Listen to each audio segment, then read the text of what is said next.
تکبر تو یہ ہے کہ جب نعمت تمہیں جو مل جائے تو تم اس کو حاصل کر کے ناشکری کرو، ایک اس کا ایک عنصر ہے، دیگر کتابوں کے اندر آیا.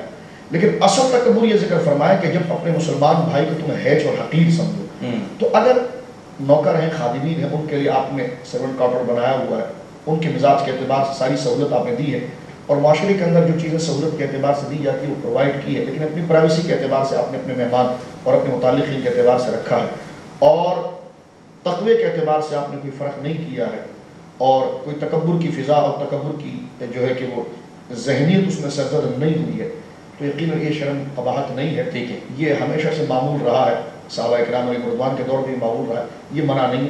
فکر یہ ہے کہ جب بندہ اپنے ذہن کے اعتبار سے تکبر یا اس میں انانیت اس کو اچھوت سمجھتا ہے، یہ گندی فکر ہے جو تمام عمل کے اندر فساد پیدا کرے. بالکل صحیح. آپ سے اس کا جواب لیتے ہیں لیکن ایک وقفہ لیں. ناظرین یہاں لیتے ہیں ایک چھوٹا سا وقفہ. السلام علیکم ورحمۃ اللہ.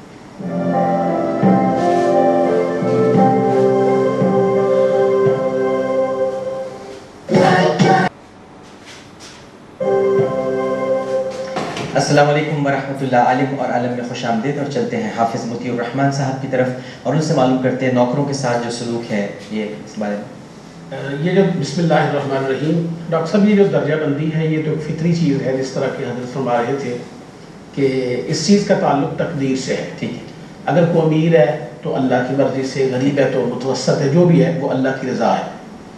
جہاں تک اس بات کا تعلق ہے، آپ دیکھیں کہ ہر بندہ عالم نہیں ہوتا. عالم کو فضیلت دی گئی عام لوگوں میں تو اللہ نے فضیلت دی. اب 1000 2000 5000 بندے پیچھے کھڑے ہوتے ہیں، ایک بندہ امامت کروا رہا ہوتا ہے، تو اب سارے تو یہ نہیں کہہ سکتے کہ میں مصلی امامت پہ چلا جاؤں. تو اللہ تعالیٰ نے علم کی بنیاد پر، تقوی اور پرہیزگاری کی بنیاد پر ان اکرمکم عند اللہ اتقاکم کچھ لوگوں کو آگے کر دیا.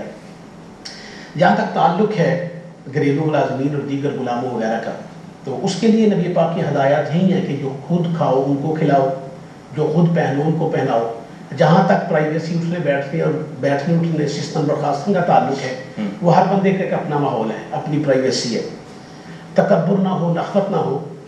نبی محترم گھر میں تشریف فرما تھے، آپ کے اس عمل سے یہ بالکل بات روز روشن کی طرح واضح ہو جائے گی کہ ایک سائل آیا، اس نے دروازے پہ دستک دی کہ میں بھوکا ہوں، تو آپ علیہ السلام نے اسے کھانے کے لیے جو گھر میں کر دے دیا. وہ چلتا ہوا. تھوڑی دیر کے بعد ایک اور سائل آیا، لیکن آپ نے اسے اس کی جولی میں کچھ ڈالنے کی بجائے گھر میں بچھونا بچھایا، اسے بٹھایا اور کھانا کھلایا. المومنین یہ دیکھ رہی ہیں کہ پہلے بھی ایک سائل تھا، اس کی جولی میں کھانا ڈال دیا اور دوسرے کو بٹھا کے کھلایا، فرق کیوں کیا رسول اللہ صلی اللہ علیہ وسلم. تو عرض کیا اللہ کے رسول صلی اللہ علیہ وسلم اس کے ساتھ امتیازی سلوک اور اسے ایسے دے دینا اور اسے بٹھا کے کھلانا ایسا کیوں ہے؟ تو آپ نے ایک بات ارشاد فرمائی تھی. آپ نے فرمایا کہ انزل الناس منازل، لوگوں کا اکرام اور توقیر ان کے درجوں کے مطابق ہے. ایک بندے کو اللہ نے یہ مقام و مرتبہ اور درجہ دیا ہوا ہے کہ اسے وقت بھی دیا جائے، اس کے ساتھ بیٹھا بھی جائے، اسے بٹھا کے کھلایا جائے، اور اس کے مقابلے میں ایک بندے میں اتنی صلاحیت نہیں ہے، اسے جلدی سے بھی فارغ کیا جا سکتا ہے. نبی محترم تشریف فرما ہوتے ہیں، صحابہ تشریف حاضر خدمت ہوتے، تو آپ کا انداز ہر ایک کے ساتھ مساویانہ نہیں ہوتا تھا. کسی کے لیے آپ اسپیشل بھی کیا کرتے تھے، جس طرح کہ آپ سیدہ حلیمہ سعدیہ کے لیے، اپنی بیٹی فاطمہ الزہرا رضی اللہ تعالیٰ عنہ کے لیے، اور استقبال کے لیے جاتے، پھر الوداع کرنے کے لیے بھی جاتے. تو آپ تشریف فرما تھے کہ صحابہ حضرت ام صدیق حاضر خدمت ہوئے، آپ بیٹھے رہے. حضرت عمر فاروق آئے، آپ بیٹھے رہے. تو حضرت عثمان غنی جب حاضر خدمت ہوئے تو آپ کا یہ پنڈلی سے تھوڑا کپڑا اٹھا ہوا تھا، تو آپ سیدھے ہو گئے اور کپڑا وغیرہ ٹھیک کر لیا. جی. تو صحابہ نے عرض کیا اللہ کے رسول وہ بھی آئے وہ بھی آئے، بڑے بے تکلف تھے آپ. اور جب عثمان غنی آئے اور آپ سیدھے کہا کہ میں اس سے کیوں حیا نہ کروں، اس سے آسمان کے فرشتے بھی حیا کرتے ہیں. تو یہ ہے درجہ بندی اللہ. اور حافظ صاحب یہ بھی درست ہے، یہ جو سوشل ڈسٹنس ہے یہ صرف نوکروں یا ملازمین سے ہی نہیں ہے، جو اولاد کو آپ درجہ دیتے ہیں وہ بہن بھائی، کبھی کبھی یہ بھی ہوتا ہے. کہاں دے پاتے ہیں بھائی؟ جو اولاد کے لیے آپ کے جو بستر رکھیں گے وہ ضروری نہیں کہ اپنے بہن بھائی کے لیے رکھیں، تو اور جو والدین کے لیے وہ تو یہ تو یہ ہو جاتا ہے اس میں، یہ نیچرل چیز ہے. میں بہت شکر گزار ہوں حضرت شاہ مظفر شاہ قادری صاحب آپ کا، بہت شکریہ، اور حافظ مطیع الرحمان صاحب کا. آپ دونوں شخصیات عالم اور عالم میں تشریف لائیں. انشاءاللہ افطار میں بھی آپ سے گفتگو کا سلسلہ جاری رہے گا. ناظرین کرام، اس کے ساتھ ہی عالم اور عالم کا وقت اپنے اختتام کو پہنچتا ہے. بارگاہ ختم مرتبت احمد مجتبیٰ محمد مصطفیٰ صلی اللہ علیہ وآلہ وسلم میں عقیدت کے چند پھول نچھاور کرنے کی سعادت حاصل کر رہا ہوں. پوری دنیا میں جہاں جہاں ہمارا یہ پروگرام دیکھا جا رہا ہے، سب سے گزارش ہے کہ ایک مرتبہ مل کر محبت سے درود شریف پڑھ لیجیے.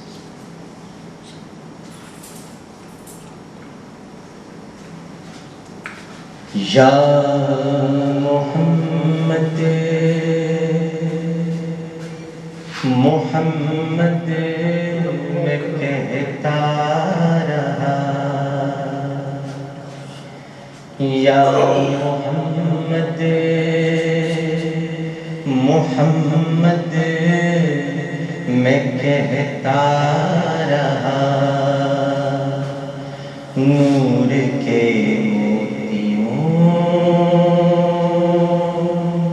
کی لڑی بن گئی، آیتوں سے ملاتا رہا آیتیں، آیتوں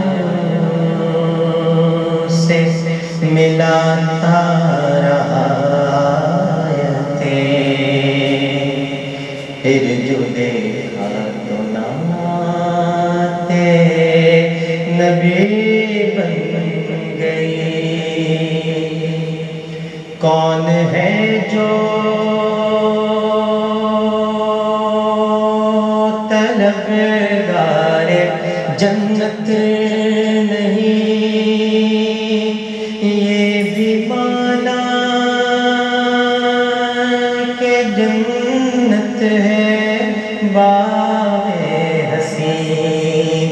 کون ہے جو طلبگار جنت نہیں، یہ بھی مانا کہ جنت ہے باغ حسین. حسن جنت کو جب بھی سمیٹا گیا، حسن جنت کو جب بھی سمیٹا گیا، مصطفیٰ کی گلی بن گئی،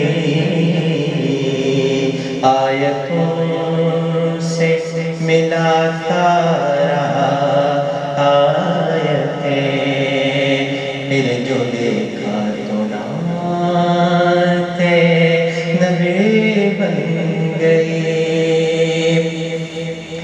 جب کیا تذکرہ حسن سرکار کا، بددعا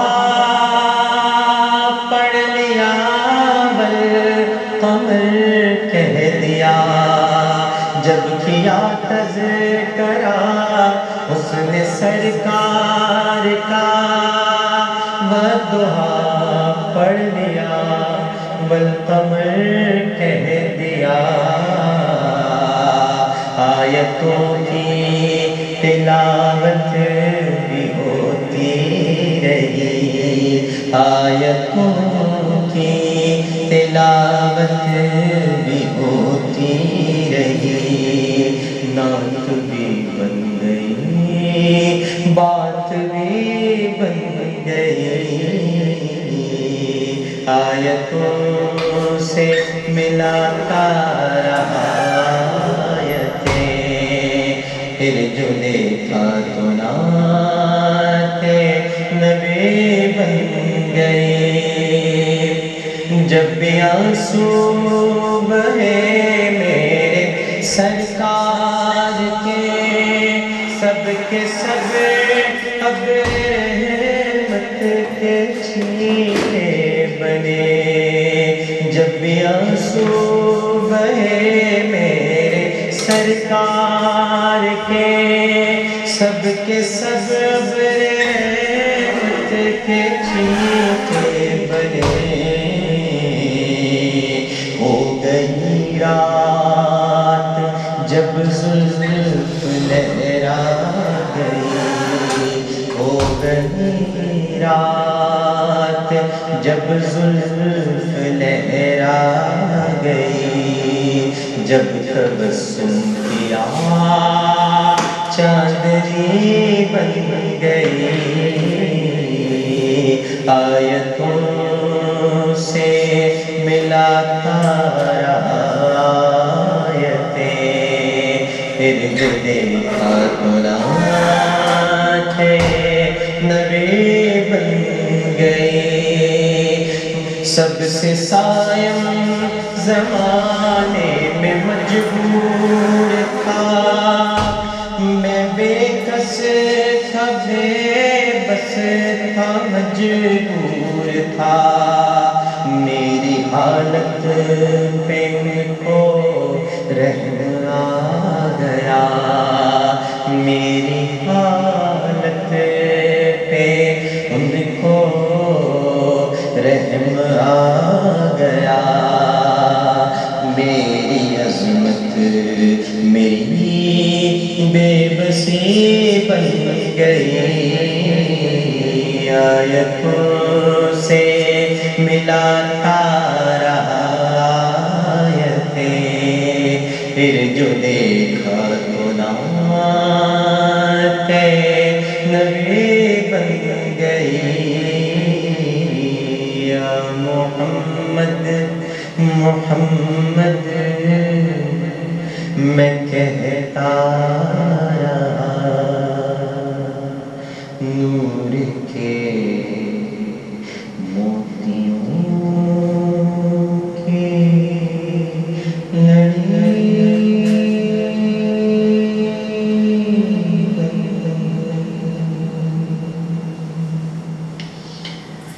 اللهم صل على سيدنا ومولانا محمد وعلى آلہ وصحبہ وبارک وسلم وسلم. اس کے ساتھ ہی عالم اور عالم سے عامر لیاقت حسین کو اجازت دیجیے. پروگرام پیش کرتے ہوئے کوئی غلطی کوئی سہو تو اپنے رب کے حضور معافی کا خواستگار ہوں. ملتے ہیں آپ سے افطار میں انشاءاللہ اس اپنے بن کے ساتھ کہ اپنا بہت خیال رکھیے گا. اللہ حافظ.